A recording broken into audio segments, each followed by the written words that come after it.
അപ്പോൾ ഗൈസ് നമ്മൾ ഇന്ന് കാണിക്കാൻ പോകുന്നത് വിവോ X300 Proയുടെ ഇൻബിൽട്ട് AI എൻഹാൻസ്ഡ് എഡിറ്റിങ്ങിനെ പറ്റിയാണ്. കഴിഞ്ഞ ദിവസം നമ്മളൊരു വീഡിയോ ചെയ്തിട്ടുണ്ടായിരുന്നു. അപ്പോൾ അതിനുവേണ്ടി ഞാൻ ചൂസ് ചെയ്ത ഒരു ഫോട്ടോ ആണിത്. കഴിഞ്ഞ ദിവസം പുറത്തു പോയപ്പോൾ ഒരു ഷോപ്പിൽ നിന്ന് ഞാൻ എടുത്ത ഫോട്ടോ ആണ് കേട്ടോ. ആക്ച്വലി ഫോട്ടോ അടിപൊളിയാണ്, ഡോണറ്റ്സ് ആണ് ഇരിക്കുന്നത് ഫെററോ റോഷയുടെ. പക്ഷേ ഇതിനകത്ത് എന്താ പറ്റിയെന്ന് നോക്കിയേ, നല്ല ഗ്ലെയർ കയറിയിട്ടുണ്ട്. ഗ്ലാസിന്റെ ഗ്ലെയർ ആണ് ഇത്. അപ്പോൾ നമുക്ക് ഈ ഗ്ലെയർ ഇല്ലായിരുന്നെങ്കിൽ പിക്ചർ എന്താ അടിപൊളിയാണ് അല്ലേ.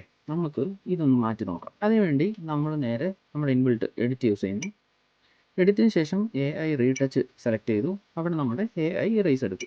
ഇതിനകത്ത് ഈ ഓപ്ഷൻസ് ഒക്കെ നമ്മൾ ഓൾറെഡി ട്രൈ ചെയ്താണ്. ഇതിനകത്ത് ലാസ്റ്റ് ഓപ്ഷൻ നോക്കിയാൽ റിഫ്ലക്ഷൻ ഇറേസ്. ഇവിടുത്തെ ഈ ഓപ്ഷൻ നമ്മൾ സെലക്ട് ചെയ്തു. ഇത് ഓട്ടോമാറ്റിക്കലി ഈ റിഫ്ലക്ഷൻസിനെ ഡിറ്റക്ട് ചെയ്യാൻ വേണം, അത് കംപ്ലീറ്റ് ആയിട്ട് അവോയ്ഡ് ചെയ്യാൻ വേണം. റിഫ്ലക്ഷൻസിനെ റിമൂവ് ചെയ്യുന്ന സമയത്ത് പിക്ചറിന് യാതൊരു കുഴപ്പവും സംഭവിക്കാനും പാടില്ല. നമുക്ക് നോക്കാം ഇതിൻ്റെ AI എത്രത്തോളം റിഫ്ലക്ഷൻസിനെ ഡിറ്റക്ട് ചെയ്യുന്നുണ്ട്, അതേപോലെ അത് എത്രത്തോളം അതിന് മാറ്റാൻ പറ്റുന്നുണ്ട് നമുക്ക് നോക്കാം. പിക്ചർ എൻഹാൻസ് ചെയ്ത് കിട്ടുക വേണം. അതാണ് നമ്മളുടെ ഫൈനലി. അപ്പോൾ അത് പ്രോസസ്സിങ്ങിലാണ്.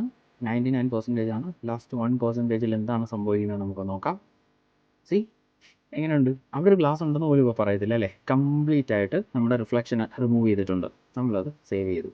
ഉള്ള പരിപാടി. നമുക്ക് വേണമെങ്കിൽ ഈ പിക്ചറിനെ ഒന്ന് UHDയിലോട്ട് കൺവേർട്ട് ചെയ്യാം.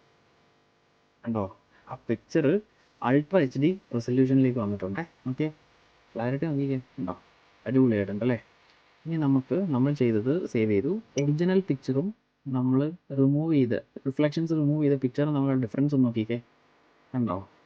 ഇതാണ് റിഫ്ലക്ഷൻ ഉള്ള പിക്ചർ, ഇത് റിഫ്ലക്ഷൻ ഇല്ലാത്ത പിക്ചർ. അപ്പോൾ ഇതുപോലെ കുറേ AI എൻഹാൻസ്ഡ് ഓപ്ഷൻസ് ഇൻബിൽട്ട് ആയിട്ട് തന്നെ വരുന്നുണ്ട്. ഇത് അടിപൊളി, നമുക്ക് ഈ എഡിറ്റിങ്ങിലൊക്കെ വളരെ യൂസ്ഫുൾ ആണ്.